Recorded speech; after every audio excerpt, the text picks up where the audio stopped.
a love potion of its own. The compromises I'd made, I chose to make.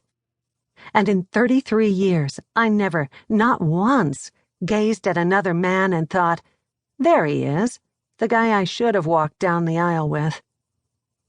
I closed my eyes and recalled other summer days, a long time ago, when my kids were the ones returning from day camp, and Harvey appeared in his car to take us all to Friendly's for ice cream.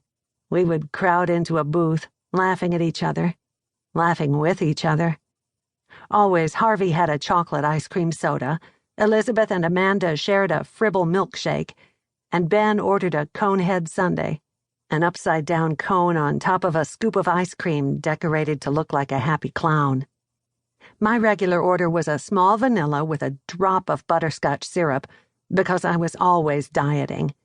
But now I would order a Jim Dandy, a kitchen sink of a sundae with 3 kinds of ice cream and 3 kinds of toppings, and I'd do it without a second thought.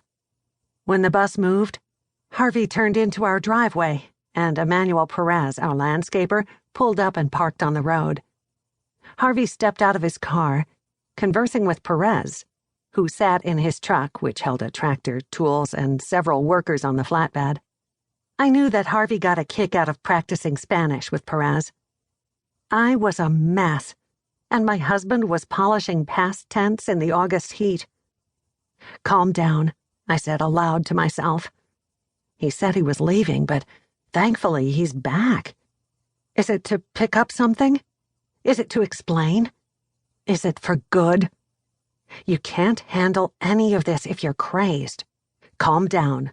Think. I knew Harvey hadn't seen me at the door, so I dashed into the family room. I wasn't going to be waiting with my hand out for a shake like the welcoming committee outside a polling place. I was devastated and confounded by his departure, but I still had self-respect and no intention of playing the hysteria card. I ran my fingers through my shoulder-length red hair. Had I known he was going to dawdle, I would have showered and changed in record time. Now it was too late for me to futz around, so I sat rock still with a month-old town newspaper, the type seeming to shake in place. I was biding my time, gathering every iota of self-control to prevent myself from reaching out to Harvey when he first entered the house.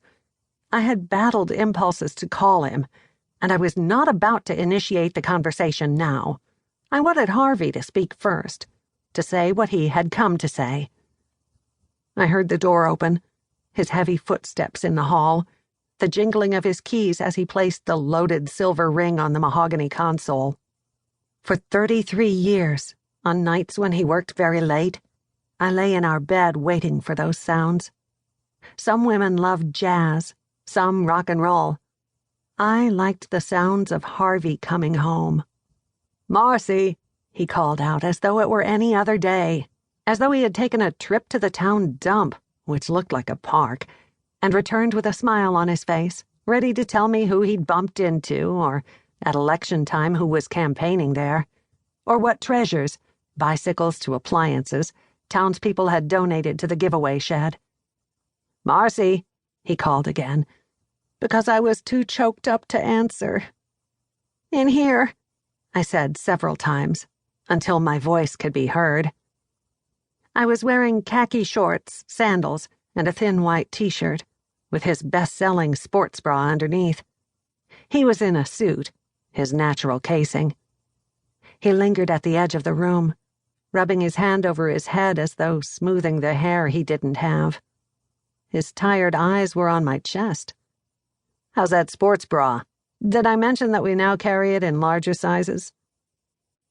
If Harvey and I were refugees fleeing the cruelest dictatorship, our children on our backs, suitcases stacked on our heads, a crust of bread in hand, Harvey would talk about bras. I'd never found it annoying. I understood what his business meant to him. "Let's sit in the living room," he said in a formal voice. We sat in the living room only for state occasions, or on holidays, or when we had visitors we invited over once a year or less. If we didn't have visitors, why were we going to the living room? In the living room, he turned on the Leaning Tower of Pisa lamp.